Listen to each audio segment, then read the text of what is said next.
Em 2007, uma mulher de 28 anos entrou em um escritório do DMV no Arizona para renovar sua carteira de motorista. O atendente digitou suas informações no sistema e franziu a testa. Algo estava errado. O nome não batia. A data de nascimento tinha uma discrepância. Ele chamou um supervisor. A mulher esperava do outro lado do balcão, sem saber que nas próximas 72 horas sua vida inteira desmoronaria. Ela não sabia que estava prestes a resolver um mistério que assombrava uma pequena cidade do Texas há 22 anos. Ela não tinha ideia de que seu nome verdadeiro era Hannah Collins, que ela tinha 6 anos quando desapareceu, e que em algum lugar no Texas uma mãe nunca parou de acender velas em um bolo de aniversário para uma filha que ela acreditava estar morta. Texas, verão de 1985. O tipo de verão onde o calor subia do asfalto em ondas e crianças corriam pelos aspersores até as luzes da rua acenderem. Na cidade de Meridian, população pouco menos de 8.000 habitantes, todo mundo conhecia todo mundo. As portas ficavam destrancadas. Crianças andavam de bicicleta até a loja da esquina e voltavam sem supervisão. Era o tipo de lugar onde tragédia parecia impossível. Hannah Collins morava na Maple Drive com seus pais, Robert e Susan, e seu irmão mais velho, Michael, que tinha 9 anos. Ela tinha 6 anos naquele verão, pequena para sua idade, com cabelos loiros que sua mãe mantinha em 2 tranças e um espaço entre os dentes da frente que tornava seu sorriso inconfundível. Ela amava sorvete de morango, se recusava a usar qualquer coisa além de seus tênis rosa, e tinha um coelho de pelúcia chamado Sr. Botões que ela levava para todo lugar. Sua professora dizia que ela era brilhante, curiosa, sempre a primeira a levantar a mão na aula. Seu pai trabalhava na loja de ferragens no centro da cidade. Sua mãe ficava em casa e era voluntária na igreja aos domingos. Na tarde de 14 de julho, o bairro estava vivo com atividade. A festa anual de verão do quarteirão estava em pleno andamento. Mesas alinhavam a rua cobertas com toalhas xadrez e tigelas de salada de batata, travessas de frango frito, fatias de melancia suando no calor. Alguém havia montado uma rede de vôlei. Crianças perseguiam umas às outras com balões de água. Um rádio tocava música country na varanda de alguém. Robert estava perto da churrasqueira, virando hambúrgueres e rindo com os vizinhos. Susan sentava em uma mesa de piquenique com outras mães, passando uma jarra de chá gelado. Michael estava com seus amigos, provavelmente aprontando alguma travessura em algum lugar perto do riacho. E Hannah estava brincando. Ela estava bem ali momentos antes, girando em círculos na grama com 2 outras garotinhas, suas risadas altas e brilhantes. Susan olhava a cada poucos minutos do jeito que mães fazem, mantendo a contagem sem pensar. Mas então alguém lhe fez uma pergunta sobre o bazar da igreja, e ela virou a cabeça, só por um momento, apenas o suficiente para responder. Quando ela olhou para trás, Hannah tinha sumido. No início, não registrou como pânico. Susan se levantou, protegendo os olhos contra o sol, examinando o quintal. Ela chamou Hannah. Querida, onde você está? Outras mães se juntaram, suas vozes casuais no início, depois mais insistentes. Robert abandonou a churrasqueira. Michael veio correndo quando ouviu a voz de sua mãe quebrar. Eles procuraram o quintal, a casa, a entrada da garagem do vizinho. Alguém verificou a garagem. Outra pessoa correu até o riacho. Minutos se passaram. 5, 10, 15. A música parou. A risada morreu. As pessoas se espalharam pelo bairro chamando seu nome. Hannah. Hannah Collins. Tênis rosa, tranças loiras, Sr. Botões debaixo de um braço. Você a viu? Alguém viu para onde ela foi? O sol batia impiedosamente. A voz de Susan ficou rouca. O rosto de Robert ficou sem cor. Às 4h17 da tarde, alguém ligou para o 911. A voz da operadora era calma, treinada, metódica. Qual é a natureza da sua emergência? Susan mal conseguia formar as palavras. Minha filha, ela está desaparecida. Ela estava aqui agora mesmo. Ela tem 6 anos. A operadora pediu uma descrição. Susan disparou detalhes entre lágrimas. Cabelo loiro, tranças, tênis rosa, um vestido amarelo de verão com flores brancas, 32 quilos, 1,07 m. Ela tem um espaço entre os dentes da frente. Ela tem um coelho de pelúcia. Por favor, você tem que encontrá-la. A operadora garantiu que a ajuda estava a caminho. Policiais foram despachados imediatamente. Mas naqueles primeiros minutos críticos, quando Hannah ainda poderia estar ao alcance, quando ela poderia estar logo na esquina ou escondida no galpão de alguém, o relógio já estava trabalhando contra eles. Às 17 horas, a festa do quarteirão havia se transformado em um centro de comando. Carros de polícia alinhavam a rua, suas luzes piscando vermelho e azul contra a luz do dia que desaparecia. Policiais entrevistaram todos que estavam lá. Quando você a viu pela última vez? O que ela estava vestindo? Você notou alguém em comum? Alguém saiu da festa mais cedo? Voluntários se organizaram em equipes de busca. Eles vasculharam quintais, verificaram galpões e garagens, caminharam pelo perímetro da mata próxima. Alguém trouxe lanternas. Outra pessoa trouxe água. O corpo de bombeiros local chegou com cães de busca. Os cães pegaram cheiro perto da borda da propriedade, seguiram até a calçada, e então perderam como se Hannah tivesse simplesmente desaparecido no ar ou sido pega e levada embora. Naquela noite, quando a escuridão caiu sobre Meridian, a família Collins sentou em sua sala de estar cercada por policiais e defensores de vítimas. Susan agarrou o Sr. Botões, o coelho de pelúcia que Hannah havia deixado para trás na mesa de piquenique. Robert olhava para o chão, suas mãos entrelaçadas tão firmemente que seus nós dos dedos ficaram brancos. Michael sentou nas escadas, ouvindo os adultos conversarem em vozes baixas e urgentes.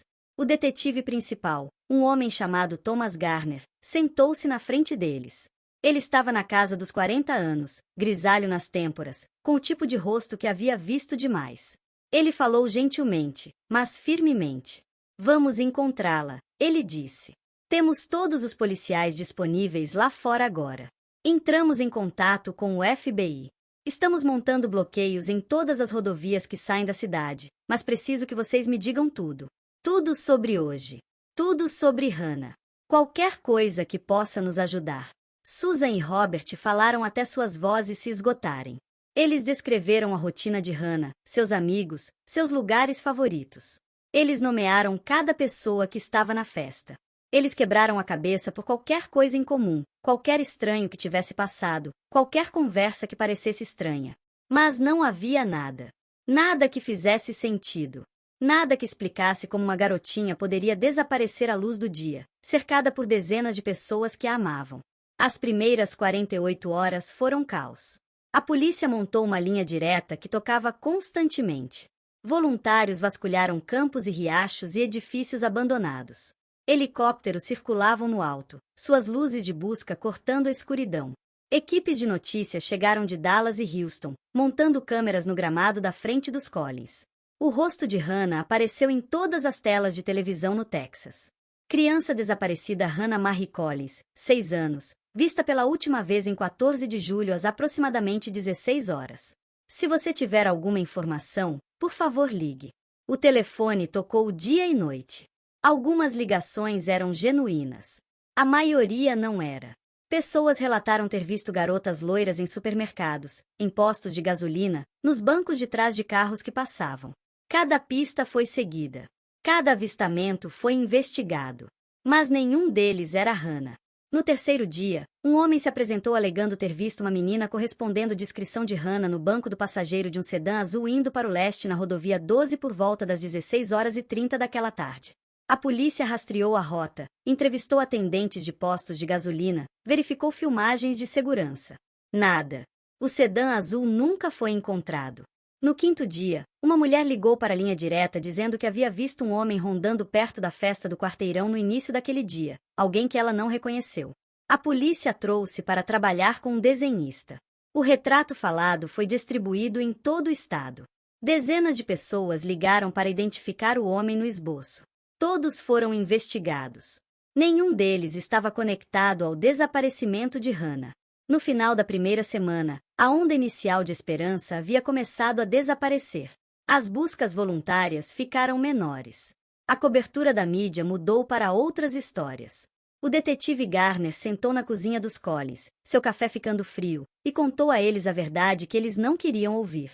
Não estamos desistindo, ele disse, mas esgotamos as pistas imediatas. Estamos expandindo o raio de busca.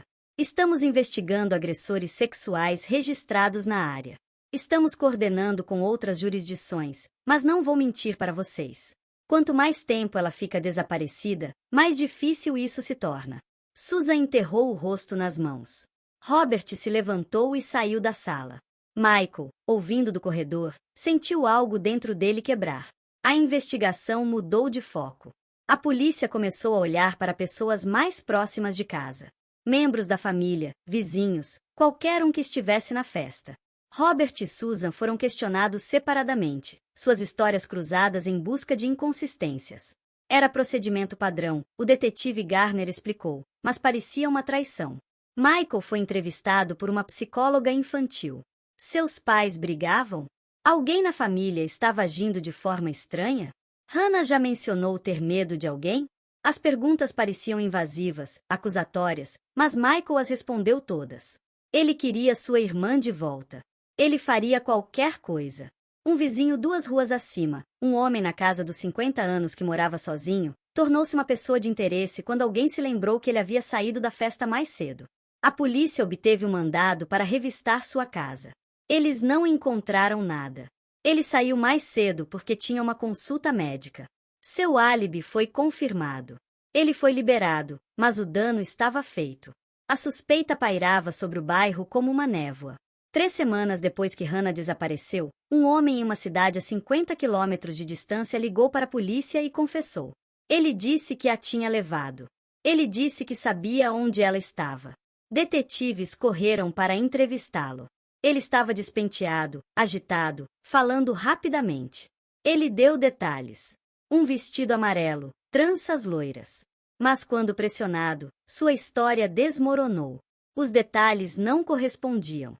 Ele não conseguia dizer onde a tinha levado. Uma avaliação psicológica revelou que ele tinha um histórico de falsas confissões, uma necessidade de atenção, um desejo desesperado de ser importante. Ele não tinha levado Hannah. Ele não sabia onde ela estava. Ele só queria que alguém o ouvisse. A falsa confissão desperdiçou 3 dias de tempo investigativo. 3 dias que poderiam ter sido gastos em pistas reais. No final do verão, o caso estava estagnado. Não havia pedido de resgate. Nenhum corpo havia sido encontrado. Nenhuma testemunha credível havia se apresentado. Hannah Collins simplesmente desapareceu. O perfilador do FBI sugeriu várias possibilidades. Sequestro por estranho, predador oportunista, alguém que a viu na festa e agiu por impulso, ou alguém que a observava há semanas, alguém que havia planejado, alguém que conhecia o bairro, alguém que sabia exatamente quando atacar. O perfil era amplo, quase inútil. Descrevia milhares de pessoas. Não descrevia ninguém. A busca continuou, mas a urgência havia sumido. A esperança estava desaparecendo. A família Collins tentou se manter firme. Susan manteve o quarto de Hannah exatamente como estava. O vestido amarelo de verão ainda pendurado no armário. Senhor Botões sentado na cama. Toda noite, Susan ficava na porta e sussurrava boa noite. Toda manhã, ela acordava e se lembrava de novo. Robert se jogou no trabalho, passando 12, 14 horas por dia na loja de ferragens. Ele não suportava estar em casa. Não suportava ver a cadeira vazia na mesa de jantar.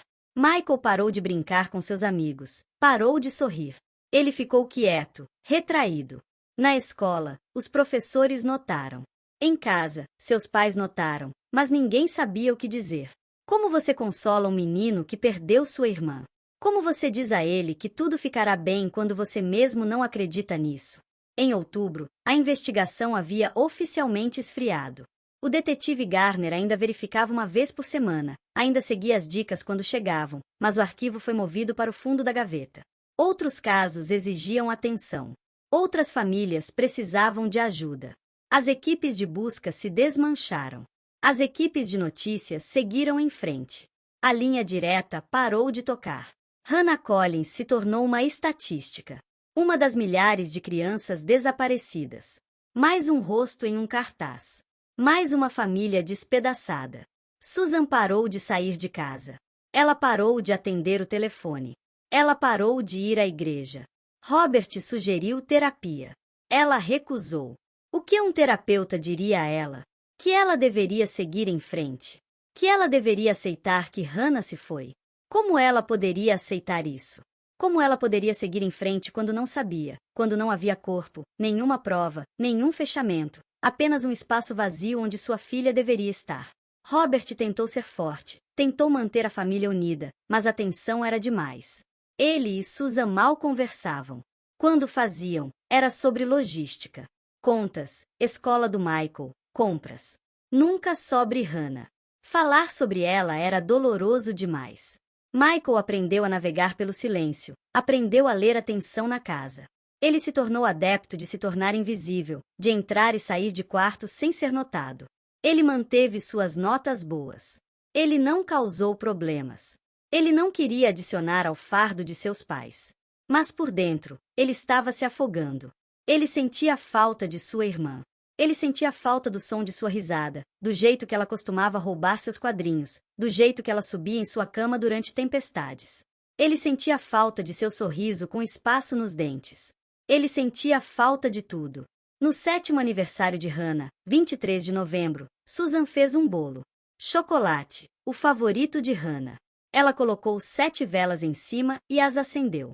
Ela cantou parabéns com uma voz quebrada. Sozinha na cozinha enquanto Robert estava no trabalho e Michael estava na escola, ela apagou as velas e fez um pedido. Deixe-a estar viva. Deixe-a voltar para casa. Deixe este pesadelo acabar. O bolo ficou intocado no balcão por 3 dias antes de Robert jogá-lo fora. Ele não suportava olhar para ele. Não suportava a lembrança. O primeiro Natal sem Hannah foi insuportável. Susan insistiu em montar uma árvore. Ela pendurou a meia de Hannah. Ela embrulhou presentes que nunca seriam abertos. Na manhã de Natal, Michael desceu e encontrou sua mãe sentada no chão em frente à árvore, segurando uma boneca que ela havia comprado para Hannah. Ela estava chorando tão forte que não conseguia respirar. Robert a carregou para cima. Michael sentou sozinho na sala cercado por presentes que ele não queria e se perguntou se a vida algum dia pareceria normal novamente. A resposta que ele já sabia era não. Conforme os meses se transformaram em anos, a cidade de Meridian tentou seguir em frente. Mas certas famílias nunca esquecem. Todo 14 de julho, Susan acendia uma vela. Todo 23 de novembro, ela fazia um bolo. Os rituais se tornaram uma maneira de sobreviver, uma maneira de manter a memória de Hannah viva, uma maneira de dizer não esqueci de você. Nunca vou esquecer de você. O detetive Garner se aposentou em 1989. Antes de sair, ele foi à casa dos Collins uma última vez. Ele sentou com Susan e Robert e disse que lamentava. Nunca parei de procurar, ele disse. Nunca parei de ter esperança, mas tenho que ser honesto com vocês. Se ela ainda está lá fora, se ela ainda está viva, ela ficou desaparecida tempo suficiente para que provavelmente não se lembre de vocês. Ela provavelmente não se lembra de quem ela era. E a pessoa que a levou teve 4 anos para escondê-la. Sinto muito. Muito mesmo. Susan agradeceu pela honestidade. Robert apertou sua mão. Nenhum deles chorou. Eles haviam ficado sem lágrimas anos atrás. O arquivo do caso foi passado para uma nova detetive, uma jovem chamada Laura Mitchell. Ela herdou dezenas de casos arquivados, pessoas desaparecidas, homicídios não resolvidos, casos que definharam por anos. Ela leu o arquivo de Hannah em sua primeira semana. Ela estudou as fotografias. Tranças loiras, sorriso com espaço nos dentes, tênis rosa. Ela leu os depoimentos de testemunhas, as pistas falsas, os becos sem saída. Ela fez uma anotação para verificar a família. Mas semanas se transformaram em meses, e outros casos tiveram prioridade. O arquivo de Hannah voltou para a gaveta. Em 1992, 7 anos depois que Hannah desapareceu, a família Collins havia se fraturado além do reparo. Robert e Susan se divorciaram. A casa na Maple Drive foi vendida. Susan se mudou para um apartamento do outro lado da cidade. Robert se casou novamente e se mudou para Oklahoma. Michael, agora com 16 anos, ficou com sua mãe. Ele havia crescido alto, quieto, sério. Ele não falava sobre sua irmã. Não falava sobre o passado. Mas pensava nela todos os dias. Se perguntava onde ela estava. Se perguntava se ela estava viva. Se perguntava se ela alguma vez pensava neles. Susan conseguiu um emprego em um restaurante local, trabalhando turnos duplos para pagar o aluguel. Ela mantinha uma fotografia de Hannah no bolso do avental. Às vezes, durante suas pausas, ela tirava e olhava para ela. Ela memorizou cada detalhe. A curva da bochecha de Hannah, a luz em seus olhos, o jeito que seu cabelo caía sobre sua testa. Ela mostrava a foto para os clientes às vezes. Você viu esta menina? Esta é minha filha. Ela está desaparecida desde 1985. A maioria das pessoas balançava a cabeça com simpatia. Alguns pareciam desconfortáveis e mudavam de assunto. Alguns faziam perguntas. O que aconteceu? A polícia tem alguma pista? Susan sempre dava a mesma resposta. Não, sem pistas, sem respostas. Apenas esperança. Sempre esperança. Em 1995, 10 anos depois que Hannah desapareceu, uma equipe de documentário veio para Meridian. Eles estavam fazendo um filme sobre casos arquivados, desaparecimentos não resolvidos. Eles entrevistaram Susan. Ela sentou na frente da câmera e contou a história de Hannah. Ela mostrou o quarto que manteve exatamente como estava. Ela mostrou os bolos de aniversário, as meias de Natal, as velas. Ela olhou diretamente para a lente e falou com sua filha. Hannah, se você está lá fora, se você pode me ouvir, quero que saiba que nunca paramos de procurar. Nunca paramos de amar você. Você não está esquecida. Você nunca será esquecida. Por favor, volte para casa. O documentário foi ao ar em um canal a cabo. Foi assistido por milhares de pessoas. Dicas chegaram. Nenhuma delas levou a lugar algum. Mas Susan não se importou. Ela havia falado com sua filha. Ela havia enviado a mensagem para o mundo. Isso foi suficiente. Michael se formou no ensino médio em 1996. Ele foi aceito na faculdade, mas adiou por um ano. Ele precisava trabalhar, precisava ajudar sua mãe. Ele conseguiu um emprego em uma empresa de construção. O trabalho era duro, físico, exaustivo. Mantinha sua mente ocupada, o impedia de pensar demais. Mas à noite, deitado na cama, ele não conseguia escapar das memórias. Ele se lembrava do dia em que Hannah desapareceu, se lembrava dos gritos de sua mãe, se lembrava dos carros de polícia, dos cães de busca e do terrível sentimento sufocante de que tudo havia mudado para sempre. Ele se lembrava de estar no quarto vazio de sua irmã, tocando seus brinquedos, se perguntando se algum dia a veria novamente. O não saber era a pior parte. Pior que a dor, pior que a raiva, porque a dor tinha uma forma. A raiva tinha um alvo. Mas não saber era um vazio. Um vazio interminável e terrível. No ano 2000, 15 anos depois que Hannah desapareceu, o caso estava praticamente esquecido. O departamento de polícia havia passado por cortes no orçamento. Casos arquivados eram baixa prioridade. A detetive Mitchell, que havia herdado o arquivo de Hannah, havia se mudado para uma divisão diferente. O arquivo em si estava armazenado em um depósito junto com centenas de outros. Michael tinha 24 anos agora, trabalhando como encarregado na empresa de construção. Ele raramente visitava sua mãe. Era doloroso demais, lembrança demais. Susan ainda estava no restaurante, ainda carregando a foto de Hannah, ainda perguntando a estranhos se eles haviam visto sua filha. A maioria das pessoas a tolerava. Alguns a evitavam. Ela havia se tornado conhecida pela cidade como a mulher que não conseguia deixar ir. A mulher que não conseguia seguir em frente. Mas Susan não se importava com o que as pessoas pensavam. Ela havia feito uma promessa a Hannah e a manteria.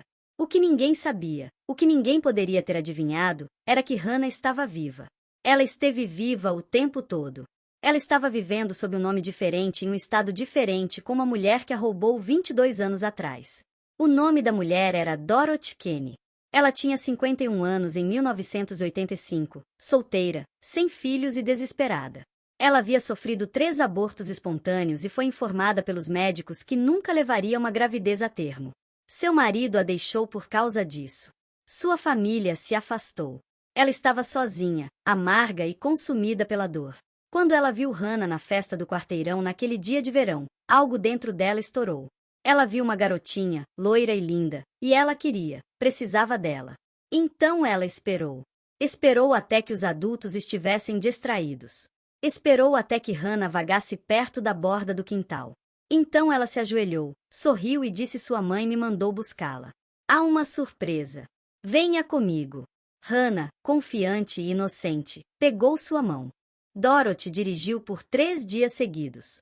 Ela cruzou fronteiras estaduais, parou apenas para gasolina e fast food, manteve Hannah dopada com remédio para resfriado infantil para mantê-la quieta. Quando chegaram ao Arizona, Hannah estava desorientada, confusa, mal consciente. Dorothy alugou uma pequena casa nos arredores de Tucson sob um nome falso. Ela tingiu o cabelo de Hannah de castanho. Ela disse a ela que seus pais verdadeiros estavam mortos, que ela era sua tia, que seu nome era Emma agora, não Hannah. Emma. Dorothy foi paciente. Ela foi calculista. Ela ensinou Emma em casa, mantendo-a isolada de outras crianças. Ela disse a ela que o mundo exterior era perigoso, que estranhos a machucariam, que a polícia não era confiável. Ela criou um mundo onde Dorothy era a única constante, a única fonte de segurança. E lentamente, ao longo de meses e anos, Hannah esqueceu. Ela esqueceu seu nome verdadeiro, esqueceu sua família, esqueceu a casa na Maple Drive e a festa do quarteirão e a mãe que cantava para ela na hora de dormir. Ela se tornou Emma. Ela acreditou nas mentiras porque não tinha escolha. Porque ela tinha 6 anos e estava sozinha e aterrorizada. Conforme Emma crescia, o controle de Dorothy se apertava. Ela não tinha permissão para ter amigos, não tinha permissão para ir à escola regular. Dorothy disse que era porque Emma era especial, frágil, diferente. Emma acreditou nela. Ela não tinha motivo para não acreditar. Dorothy era a única mãe que ela já conheceu. Mas havia rachaduras. Pequenas, mal perceptíveis. Emma tinha sonhos às vezes. Sonhos de uma mulher com olhos gentis e um homem com mãos calejadas. Sonhos de um menino que a chamava de Hannah. Ela acordava confusa, desorientada. Ela perguntava a Dorothy sobre os sonhos. Dorothy os descartava. Apenas pesadelos, ela diria. Nada mais. Mas os sonhos persistiam. Quando Emma completou 16 anos, ela pediu uma certidão de nascimento. Ela queria tirar carteira de motorista. Dorothy enrolou. Disse que cuidaria disso. Semanas se passaram. Meses. Emma perguntou novamente. Dorothy ficou na defensiva, com raiva. Por que você precisa disso? Você não confia em mim? Emma recuou. Ela não queria chatear Dorothy. Não queria perder a única família que tinha. Mas a pergunta persistiu. Por que ela não tinha uma certidão de nascimento? Porque ela não conseguia se lembrar de nada antes dos 6 anos. Porque Dorothy nunca falava sobre o pai de Emma, seus avós, seu passado? Quando Emma completou 21 anos, as rachaduras haviam se tornado fissuras. Ela havia começado a trabalhar em um supermercado local contra a vontade de Dorothy. Dorothy havia lutado contra isso. Disse que era perigoso. Disse que Emma não estava pronta. Mas Emma precisava de dinheiro, precisava de independência, precisava se sentir como uma pessoa, não uma prisioneira. No trabalho, ela conheceu outras pessoas de sua idade. Ouviu histórias sobre suas infâncias, suas famílias, suas memórias. Ela não tinha nenhuma. Nenhuma foto de bebê, nenhum amigo de infância, nenhuma história da escola primária. Quando colegas de trabalho perguntavam sobre seu passado, ela não tinha nada a dizer. Era tudo em branco, tudo vazio. Ela começou a perceber como isso era estranho. Um dia, uma colega de trabalho chamada Raquel convidou Emma para almoçar. Elas sentaram em uma cabine em um restaurante comendo hambúrgueres e batatas fritas. Raquel falou sobre sua família, sobre crescer em Fênix, sobre seu irmão mais novo irritante e seus pais superprotetores. Então ela perguntou a Emma: e você? Como foi sua infância? Emma olhou para seu prato. Não me lembro de muito, ela disse. Meus pais morreram quando eu era jovem. Morei com minha tia. O rosto de Raquel suavizou. Sinto muito. Isso deve ter sido difícil. Emma acenou com a cabeça. Foi. Raquel hesitou. Então perguntou: você tem fotos de seus pais? Emma balançou a cabeça. Minha tia disse que foram perdidas em um incêndio. Raquel não insistiu. Mas mais tarde, dirigindo para casa, Emma não conseguia parar de pensar na conversa. Por que ela não tinha fotos? Por que ela não tinha nenhuma prova de seu passado? Por que Dorothy ficava tão brava sempre que Emma fazia perguntas? Naquela noite, enquanto Dorothy dormia, Emma foi para o sótão. Ela nunca esteve lá antes. Dorothy o mantinha trancado, mas Emma havia encontrado a chave semanas atrás, escondida em uma gaveta. Ela subiu as escadas estreitas, seu coração batendo forte. O sótão estava empoeirado, lotado de caixas. Emma as abriu uma por uma. Roupas velhas, documentos fiscais, recibos. E então, em uma caixa empurrada no canto, ela encontrou algo que a parou. Uma pilha de recortes de jornal. Artigos sobre uma menina desaparecida. Hannah Marie Collins, 6 anos. Vista pela última vez em 14 de julho de 1985 em Meridian, Texas. As mãos de Emma tremeram enquanto ela lia. A menina na fotografia tinha cabelo loiro, não castanho. Ela tinha um espaço entre os dentes da frente.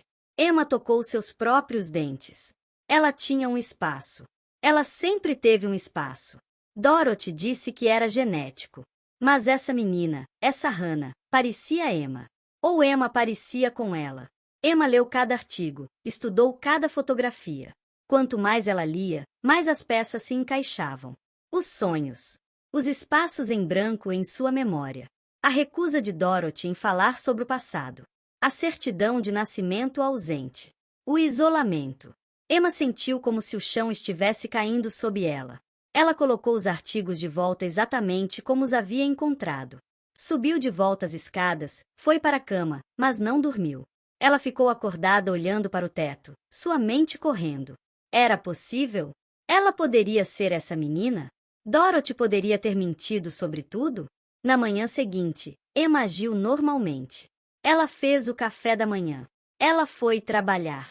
Ela sorriu e conversou com clientes. Mas por dentro, ela estava gritando. Ela não sabia o que fazer. Não sabia em quem confiar. Se ela confrontasse Dorothy, o que aconteceria? Dorothy negaria? Ela a machucaria? Ela desapareceria com Emma de novo?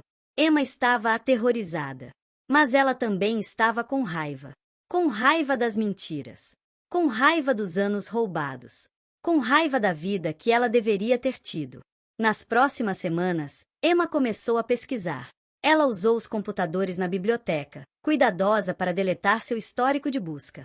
Ela procurou Hannah Collins, encontrou artigos sobre o desaparecimento, encontrou um site dedicado a casos arquivados, encontrou uma fotografia da mãe de Hannah, Susan, tirada 10 anos após o desaparecimento. A mulher parecia assombrada, quebrada. Emma olhou para a fotografia por um longo tempo. Ela tentou se lembrar, tentou puxar algo, qualquer coisa, das profundezas de sua mente. Mas não havia nada. Apenas uma vaga sensação de familiaridade. Apenas um sussurro de algo perdido. Emma também encontrou informações sobre como obter registros. Certidões de nascimento, bancos de dados de pessoas desaparecidas, testes de DNA. Ela aprendeu que se ela fosse realmente Hannah Collins, haveria um registro. Haveria impressões digitais tiradas quando ela era criança. Haveria DNA arquivado. Tudo o que ela tinha que fazer era ser testada. Mas como? Ela não tinha dinheiro para um teste privado. Ela não tinha identificação. Ela nem mesmo tinha um número de seguro social real. Dorothy havia criado uma identidade falsa para ela. Emma estava presa entre duas vidas. A vida que ela viveu e a vida que poderia ter sido roubada dela. Ela pensou em ir à polícia. Mas o que ela diria? Acho que posso ser uma pessoa desaparecida. Não tenho prova. Apenas recortes de jornal e um sentimento. Eles achariam que ela era louca. Eles ligariam para Dorothy, e então tudo desmoronaria. Na primavera de 2007, Emma completou 28 anos. Ela trabalhava no supermercado há 7 anos. Ela havia economizado um pouco de dinheiro. Ela tinha seu próprio carro, um Honda surrado que mal funcionava. Ela sentiu pela primeira vez em sua vida que tinha algum controle, alguma liberdade. A saúde de Dorothy estava piorando. Ela tinha 72 anos agora, frágil e esquecida. Ela ainda tentava controlar Emma, ainda exigia saber onde ela estava a cada minuto de cada dia. Mas Emma havia aprendido a mentir, aprendido a escapar. Uma tarde, o carro de Emma foi parado por uma lanterna traseira quebrada. O policial foi educado, profissional. Ele pediu sua carteira e registro. Emma os entregou, seu coração batendo forte. O policial olhou para a carteira, depois de volta para Emma. Ele franziu a testa. Senhora, esta carteira está vencida. O estômago de Emma caiu. Eu sei, ela disse rapidamente. Tenho a intenção de renová-la. O policial acenou. Você precisará fazer isso em breve. Vou deixá-la sair com um aviso desta vez. Emma agradeceu, suas mãos tremendo. Enquanto ela dirigia para longe, ela percebeu que precisava renovar sua carteira, o que significava ir ao DMV, o que significava fornecer documentação, o que significava que sua identidade falsa seria examinada. Uma semana depois, Emma entrou no DMV em uma pequena cidade nos arredores de Tucson. Ela havia debatido por dias. Parte dela queria evitar, continuar vivendo nas sombras.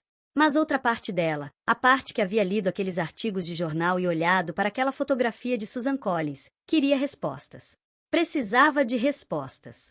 Ela ficou na fila, agarrando sua papelada. Quando chegou sua vez, ela entregou tudo ao atendente. O atendente, uma mulher de meia idade com óculos de leitura pendurados em uma corrente ao redor do pescoço, digitou as informações de Emma no computador. Ela franziu a testa, digitou novamente, olhou para Emma. Senhora, há um problema com seus registros. O pulso de Emma acelerou. Que tipo de problema? O atendente hesitou.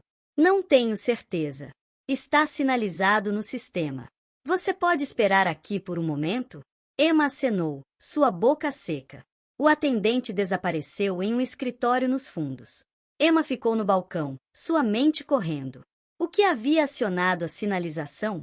O que o sistema havia encontrado? 5 minutos se passaram. 10. Então o atendente retornou com o supervisor. O supervisor, um homem na casa dos 50 anos com uma expressão séria, olhou para Emma cuidadosamente. Senhora, vamos precisar que você forneça documentação adicional. Uma certidão de nascimento, cartão de seguro social. Emma sentiu as paredes se fechando. Não os tenho comigo, ela disse. O supervisor acenou. Então você precisará voltar com eles. Enquanto isso, não podemos processar sua renovação. Emma saiu do DMV atordoada. Ela sentou em seu carro, segurando o volante, tentando respirar. Ela não podia voltar para Dorothy e pedir documentos que não existiam. Ela não podia continuar vivendo essa mentira. Ela estava presa novamente. Naquela noite, Emma tomou uma decisão. Ela dirigiu até a delegacia. Ela caminhou pelas portas, seu coração batendo tão forte que ela pensou que poderia explodir. O policial na recepção olhou para cima. Posso ajudá-la? Emma respirou fundo. Acho que posso ser uma pessoa desaparecida, ela disse. O policial piscou. Com licença? A voz de Emma tremeu. Meu nome é Emma Kenny. Pelo menos é o que me disseram. Mas encontrei artigos de jornal sobre uma menina que desapareceu em 1985, Hannah Collins, e acho que posso ser eu. O policial a encarou por um momento, depois pegou o telefone. Vou precisar que você se sente, ele disse. Alguém estará com você em breve. Emma sentou em uma cadeira de plástico, suas mãos dobradas no colo, e esperou. Ela esperou por 1 hora, depois 2. Finalmente, uma detetive emergiu de um corredor dos fundos. Ela estava na casa dos 40 anos, com cabelo curto escuro e olhos afiados. Ela se apresentou como detetive Karen Reis. Ela levou Emma para uma pequena sala de entrevista. Emma contou tudo. O sótão, os recortes de jornal, os espaços em branco em sua memória, os documentos falsos, o controle de Dorothy. A detetive Reis ouviu sem interromper. Quando Emma terminou, a detetive se recostou em sua cadeira. Esta é uma alegação séria, ela disse. Você tem alguma prova? Emma balançou a cabeça. Apenas os artigos e um sentimento. A detetive Reis acenou lentamente. Ok, aqui está o que vamos fazer. Vamos pegar suas impressões digitais. Se você foi reportada como desaparecida quando criança, suas impressões teriam sido tiradas e inseridas em um banco de dados. Se houver uma correspondência, saberemos. Emma concordou. Suas mãos estavam tremendo enquanto a detetive tirava suas impressões digitais. Então ela esperou novamente. Esperou enquanto as impressões eram processadas. Esperou enquanto o banco de dados era pesquisado. Esperou pela resposta que mudaria tudo. 2 horas depois, a detetive Reis voltou. Sua expressão havia mudado. Ela parecia atordoada. Emma, ou Hannah, temos uma correspondência. Você é Hannah Marie Collins. Você está desaparecida desde 14 de julho de 1985. Você tinha 6 anos. Emma sentiu a sala girar. Ela não conseguia respirar, não conseguia pensar. É verdade, ela sussurrou. É tudo verdade. A detetive Reis acenou. Sua mãe tem procurado por você por 22 anos. Ela nunca desistiu. Emma começou a chorar. Ela chorou pela infância que perdeu, pela mãe que não se lembrava, pelos anos que foram roubados. A detetive Reich estendeu a mão sobre a mesa e pegou sua mão. Você está segura agora, ela disse. Vamos encontrar a mulher que te levou e vamos te trazer para casa. Em questão de horas, o caso explodiu. A polícia desceu na casa de Dorothy Kenny. Eles a encontraram na sala assistindo televisão. Quando disseram a ela por que estavam lá, ela não resistiu, não negou. Ela apenas os olhou com olhos cansados e vazios e disse: dei a ela uma boa vida. Eu a amei. Os policiais a prenderam no local. Eles revistaram a casa e encontraram mais evidências. Os artigos originais sobre o desaparecimento de Hannah. Uma certidão de nascimento falsa. Um diário onde Dorothy havia escrito sobre levar Hannah, sobre suas razões, sobre sua justificativa. Eu a salvei, dizia uma entrada. Seus pais não a mereciam. Eu dei tudo a ela. As palavras deixaram os detetives enjoados. Dorothy Kenny foi acusada de sequestro, abdução de criança e falsificação de documentos. Ela não mostrou remorso. Em sua mente, ela não havia feito nada de errado. Ela havia dado a Emma, ou Hannah, um lar, uma vida. Ela não conseguia entender por que isso não era suficiente. A notícia se espalhou rapidamente. Criança desaparecida encontrada viva após 22 anos. Hannah Collins, sequestrada em 1985, descoberta vivendo sob identidade falsa no Arizona. A história estava em todos os lugares. Notícias nacionais, canais a cabo, fóruns online. Pessoas que haviam seguido o caso por décadas ficaram atordoadas. A família Collins foi contatada imediatamente. Susan estava no trabalho quando recebeu a ligação. Ela estava reabastecendo a cafeteira quando seu telefone tocou. Ela quase não atendeu, mas algo a fez pegar. A voz do outro lado se identificou como detetive Reis do Arizona. Senhora Collins, ele disse, preciso que você se sente. O coração de Susan parou. Encontramos sua filha. Ela está viva. Susan deixou cair o telefone. Seus colegas de trabalho correram. Alguém pegou o telefone e ouviu o detetive explicar. Outra pessoa ajudou Susan a sentar em uma cadeira. Ela estava tremendo tão forte que não conseguia ficar de pé. Hannah, sua Hannah, viva, após 22 anos. Não parecia possível. Não parecia real. Mas era. Era real. Robert foi contatado em seguida. Ele estava morando em Oklahoma com sua segunda esposa e filho adolescente. Quando a polícia ligou, ele pensou que era um erro, uma piada cruel. Mas eles enviaram fotografias.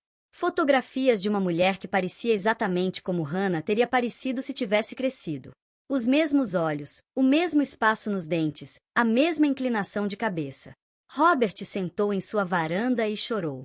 Sua esposa o encontrou lá uma hora depois, ainda segurando a fotografia, ainda chorando. Michael foi o mais difícil de alcançar. Ele havia se mudado para fora do estado, estava trabalhando em uma plataforma de petróleo em Dakota do Norte. Levou 2 dias para a mensagem chegar até ele. Quando ele finalmente ouviu, ele não chorou. Ele apenas ficou parado olhando para o nada, tentando processar. Sua irmã estava viva. A irmã que ele havia lamentado por mais da metade de sua vida. A irmã que ele havia sonhado, pensado, sentido falta todos os dias. Ela estava viva e estava voltando para casa. Mas antes da reunião, havia a questão de contar a Hannah a verdade. Toda ela. A detetive Reis sentou com ela em uma pequena sala de conferências na delegacia. Ela mostrou a ela fotografias. Hannah quando criança, a família de Hannah, a casa na Maple Drive, a festa do quarteirão, os esforços de busca. Hannah olhou para as imagens, tentando conectá-las a si mesma, tentando se lembrar. Mas era como olhar para a vida de uma estranha. Ela não conseguia acessar as memórias. Não conseguia trazê-las de volta. Elas se foram, enterradas profundamente demais. A detetive Reich explicou o que havia acontecido. Você tinha 6 anos quando Dorothy Kenny a sequestrou. Ela drogou, moveu você através das fronteiras estaduais, mudou sua identidade. Ela isolou você, manteve você longe do mundo, de sua família, de si mesma. Ela roubou 22 anos de sua vida. Hannah ouviu, seu rosto vazio. Então ela fez a única pergunta que importava. Eles me amavam? Minha família de verdade, eles me amavam? A detetive Reich acenou, lágrimas em seus olhos. Eles nunca pararam de amar você. Eles nunca pararam de procurar por você. Sua mãe acendeu velas para você todos os anos no seu aniversário. Seu irmão manteve seu quarto exatamente do jeito que estava. Eles nunca desistiram da esperança. Hannah desabou. Ela soluçou tão forte que não conseguia respirar. Pela família que não se lembrava, pela vida que perdeu, pela mulher que poderia ter sido. Uma terapeuta foi trazida, doutora Ellen Ortega, especialista em trauma e casos de abdução. Ela sentou com Hannah por horas. Ela explicou que o que Hannah estava experimentando era normal. Você está lamentando duas vidas, ela disse. A vida que você viveu e a vida que foi tirada de você. Ambas são reais. Ambas importam. Você não precisa escolher entre elas. Você só precisa encontrar uma maneira de integrá-las. Hannah perguntou se ela algum dia se lembraria. A doutora Ortega foi honesta. Talvez, talvez não. A memória é complicada, especialmente quando trauma e tempo estão envolvidos. Você era muito jovem. Seu cérebro pode ter suprimido as memórias como mecanismo de sobrevivência. Ou elas podem voltar em fragmentos. Sonhos, flashes. Não há como saber. Hannah acenou. Ela estava exausta, sobrecarregada, aterrorizada. Ela não sabia mais quem era. Ela era Hannah? Ela era Emma? Ela era ambas? Ela era nenhuma? 2 semanas após a descoberta, arranjos foram feitos para Hannah conhecer sua família. A reunião foi realizada em um local privado longe do circo da mídia. Susan chegou primeiro. Ela não havia dormido em dias, não havia comido. Ela era um desastre, tremendo e pálida. Robert veio em seguida, parecendo mais velho que seus 55 anos. Michael foi o último a chegar. Ele era alto, de ombros largos, com o mesmo cabelo loiro arenoso que ela se lembrava das fotos do jornal. Eles esperaram em uma pequena sala. Os 3 não falando, apenas esperando. Então a porta se abriu e Hannah entrou. Por um momento, ninguém se moveu. Eles apenas se encararam. Susan foi a primeira a quebrar. Ela cruzou a sala em 3 passos e envolveu seus braços em torno de Hannah. Ela segurou tão firmemente que Hannah mal conseguia respirar. Minha bebê, Susan sussurrou. Minha menina, eu sabia que você voltaria. Eu sabia. Hannah ficou rígida, incerta. Ela não se lembrava dessa mulher. Não sentia a conexão. Mas ela se deixou ser segurada. Deixou-se sentir o amor desesperado e consumidor que irradiava de Susan. Robert se aproximou em seguida. Ele tocou o rosto de Hannah gentilmente como se ela pudesse desaparecer. Hannah, ele disse, sinto muito. Sinto muito não termos te encontrado mais cedo. Hannah balançou a cabeça. Não é sua culpa, ela disse. Nada disso é sua culpa. Michael ficou para trás. Ele não sabia o que dizer. Não sabia como preencher a lacuna de 22 anos. Finalmente, Hannah olhou para ele. Você é meu irmão, ela disse. Michael acenou. Sim, eu sou. Eles ficaram ali, estranhos e incertos. Então Michael disse você costumava roubar meus quadrinhos.